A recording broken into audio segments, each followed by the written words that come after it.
불법 낙태 수술을 집도한 의사에게 1개월의 자격정지 처분을 내린다. 지난 17일 복지부가 의료관계 행정처분규칙 개정안이 시행됨을 알렸습니다. 자, 여기에 대해서 산부인과 의사들이 크게 반발하고 오늘 기자간담회까지 열어서 낙태 수술 전면 거부를 공식 선언했는데요. 자, 직선제 대한산부인과 의사회의 김동석 회장을 연결해 봅니다. 김 회장 안녕하세요. 네, 안녕하십니까. 김동석입니다. 그럼 그동안에는 불법 낙태 수술한 의사한테 자격정지 같은 게 없었습니까?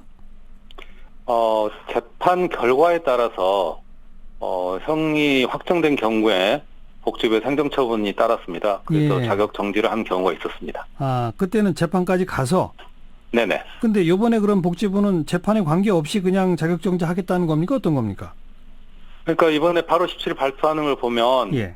재판 결과와 상관없이 고시 내용 자체만 보면 예. 언제든지 민원을 넣으면 낙태만 인정되면 1개월 자격정지를 하겠다는 것으로 생각할 수 있겠습니다.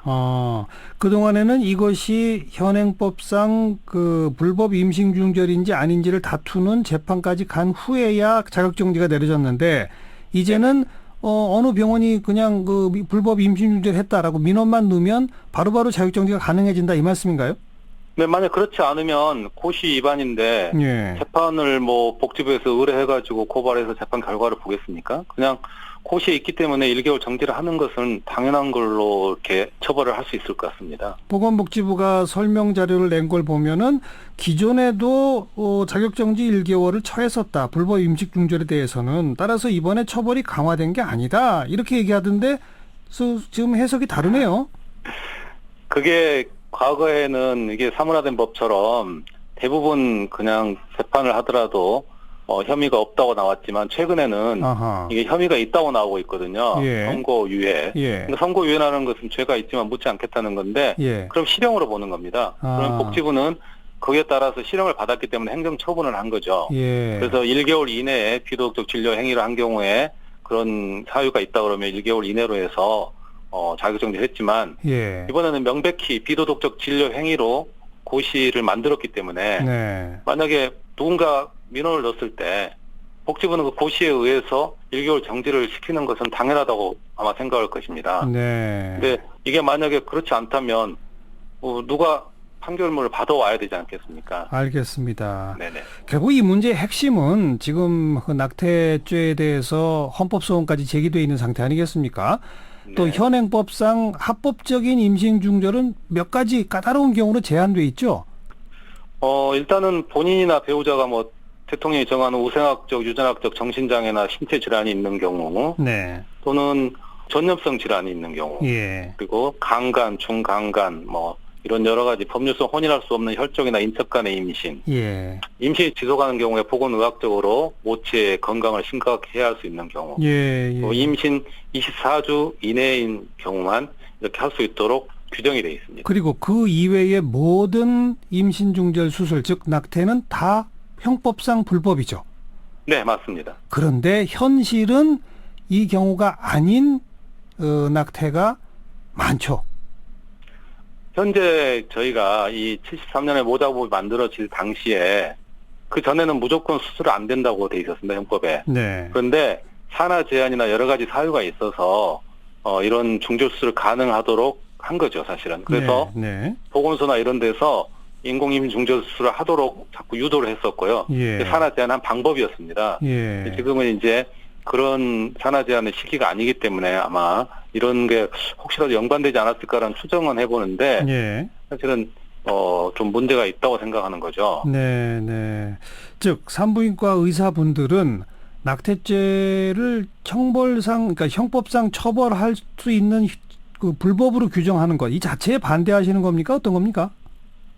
그러니까 지금 법이 사실은 사회적 합의를 거쳐서 네. 제대로 된 법을 만들어서 준수할 수 있는 거라면 예. 저희들은 법을 준수하는 게 국민의 도리죠. 예.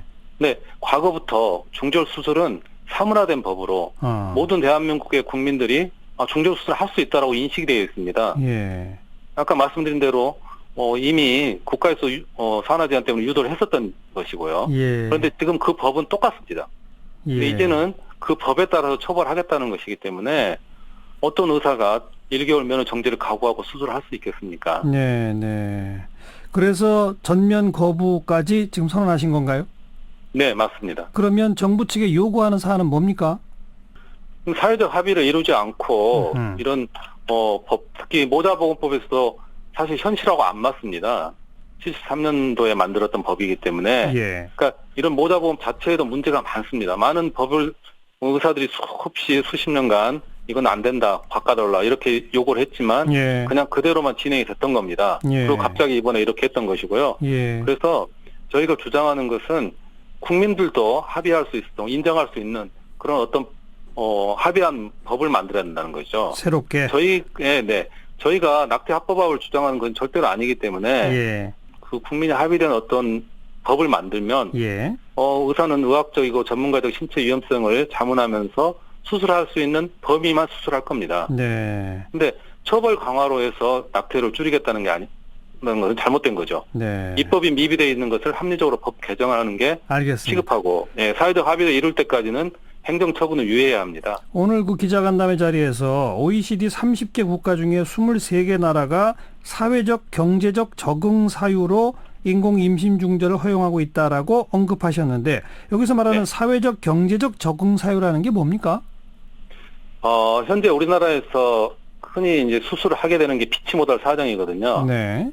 그래서 이 피치모달 사정에 대해서 선진국에서는 이제 저희처럼 24주까지 수술할 수 있다 이런 건 아니고 예. 이게 12주나 16주로 해서 예. 제한을 해놓고 기간을 아하. 설정을 해놓고 임신 초기로 그다음에 해놓고. 네네 초기로 해놓고 임신을 확인하고 나서 일정 기간 동안 고려를 좀 심각하게 아기를 출산할 건지 예. 수술할 건지를 생각해보라는 기간을 가진 후에 예. 그래도 환자가 수술해야 된다고 하면 예. 이제 수술을 해주는 겁니다. 그게 사회적 그러니까 경제적 적응 사유입니까?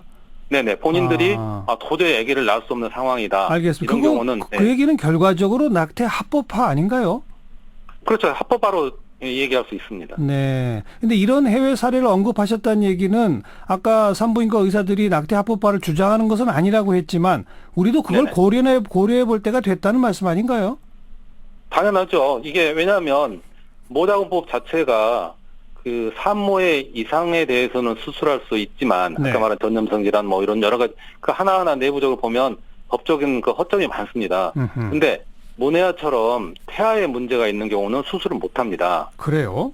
예. 그래서 그런 것들이 합리적으로 개정이 돼야 된다는 거고요. 예. 그런 합리적인 법이 개정이 돼야만이 우리가 수술할 수가 있는데 알겠어요. 그런 것도 없이 수술을 하지 말라는 것만으로 주장한다는 건 안 되는 거죠. 먼저 헌법재판소의 어떤 판단부터 좀 지켜보고 사회적 합의를 거쳐서 법을 새롭게 정비하자 이 말씀이군요.